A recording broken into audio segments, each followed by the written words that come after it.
Welcome into FanDuel TV here on this Sunday. Caleb Keller with you in our Los Angeles studios, and a very hearty welcome to our fans and viewers on social media as we are streaming this show on our platforms to begin what is promising to be an excellent Sunday of racing. As you saw there, we're going to be on site from Los Alamitos, daytime racing. Well, day-night doubleheader, also with the quarter horses later on in the evening, and also our on-site coverage from Louisville, Kentucky at Churchill Downs. But yesterday we had the mega program at Parks, the biggest day in Pennsylvania all year, the Pennsylvania Derby program. And in case you missed it, let's go back through the graded stakes races.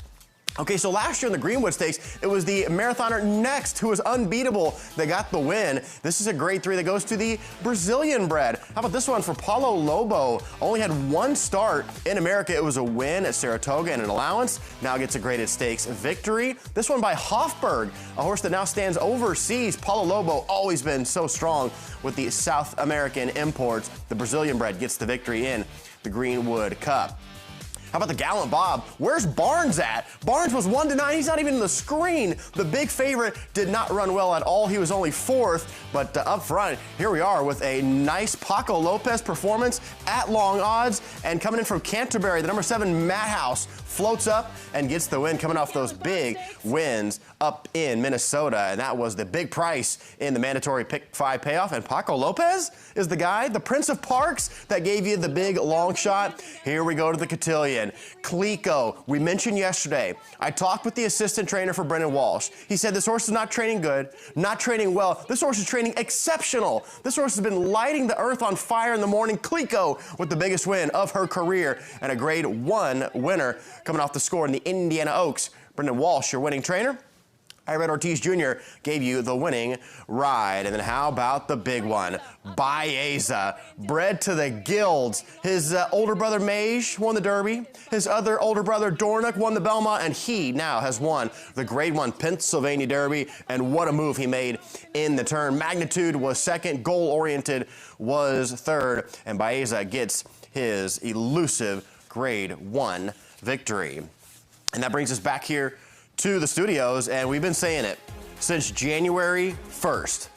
This could be one of the deepest Breeders' Cup Classic fields we've ever seen. And Sovereignty doesn't even need to run to look better. After the results yesterday, considering Sovereignty had just beat Baeza by a length in hand, and also Sovereignty beat Magnitude by 20 lengths last out, and that was a horse, Magnitude, that ran a very nice second. So Sovereignty right now, he's got the biggest buyer in all the land, 115 for that romp in the Travers. He's the Derby winner. He's won the Belmont, and who knows, he could have won the Triple Crown. But of course, Bill Mott has erred on the side of caution, and you know, the residuals of maybe not going through the rigors of the Triple Crown are paying off now. He's got a fresh horse, and he's got the favorite going into the Breeders' Cup Classic. And speaking of the Breeders' Cup, last year Gulfstream Park gave us an upset winner in the filly and mare sprint. It was Soul of an Angel for Saffie Joseph that won the Princess Rooney and then parlayed it to a big win there at Del Mar in the filly and mare sprint. And Saffie Joseph was looking for more in this Breeders' Cup win, and you're in yesterday, the Princess Rooney from Gulfstream Park.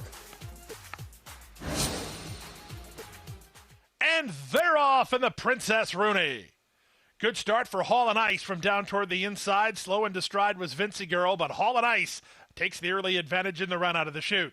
From between horses, Ultimate Authority is now second. Nerazuri's on her outside. Claret Beret widest of all. Then Reputation, 2 better than Galop d'Hermé. The trailer is Vincy Girl, and the leader is Haul and Ice. Edgard Zayas and Haul and Ice to the top of the stretch, to the half-mile point, rather, leads by a length and a half. Nerazuri is second. Claret Beret moving up on the outside. Claret Beret only 2.5 lengths off the speed as they make their way to the final half mile. The opening quarter was ordinary here, just 23 seconds flat. With the advantage, it's still Haul and Ice by a length and a half. Nerazuri is second. Moving up on the outside, Claret Beret is now third. Reputation is there fourth. 3 back to a retreating Ultimate Authority, then Vincy Girl and Galop d'Hermé. They run to the top of the stretch with Hall and Ice in front. From the outside, Claret Berets giving up valuable real estate. Narazuri running a good race between horses. At the rail, Reputation fourth, but needing to do better. Vincy Girl is next. Hall and Ice tries to get away. Off the top of the turn, it's the Arkansas-bred daughter of Coalfront. It's Hall and Ice, an eighth of a mile from Pay Dirt and 5 on top. Narazuri outrunning her odds while trying to hold on to second. Reputation is at the rail, but it's on to the Breeders' Cup for Hall and Ice. Hall and Ice, a dominant winner of the Princess Rooney. She won by 5.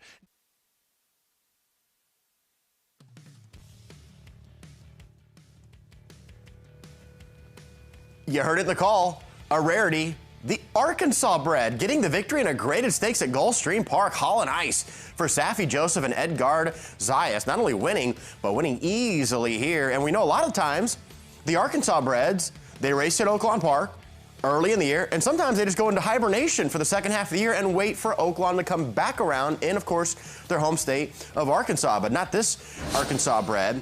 He's got a pretty nice streak going and had formerly lost to some of those rivals, but turned the tables to get the win, and they're heading to the Breeders' Cup. All right, later on today, we're heading to Los Alamitos for closing day here for the day-night double headers. And believe it or not, coming up next week, Santa Anita, the great race place, is going to be in action. But we wanted to stoke up the excitement here on the final day, so we got a little money left over from yesterday. A little pick six carryover, $28,000. And considering it is closing day, it is a mandatory payoff. Now, this is not going to be a 20-cent variety. I do believe this is going to be a $1 pick six here later on this afternoon. Very difficult to hit. Starts in race 5, ends in race 10. And that'll be the concluding race of the meeting, Los Al Thoroughbreds. We got the money back special in play. Churchill Downs is going to be coming to you not too far from now. We're going to set you up for their Sunday program there from Louisville, Kentucky. And also the final race of the meet, Los Al Thoroughbreds.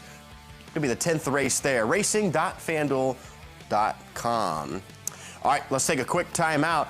Getting you a recap on what happened yesterday, those big performances, lots of horses heading to the Breeders' Cup World Championship at Del Mar, and we'll see what today has to hold as the afternoon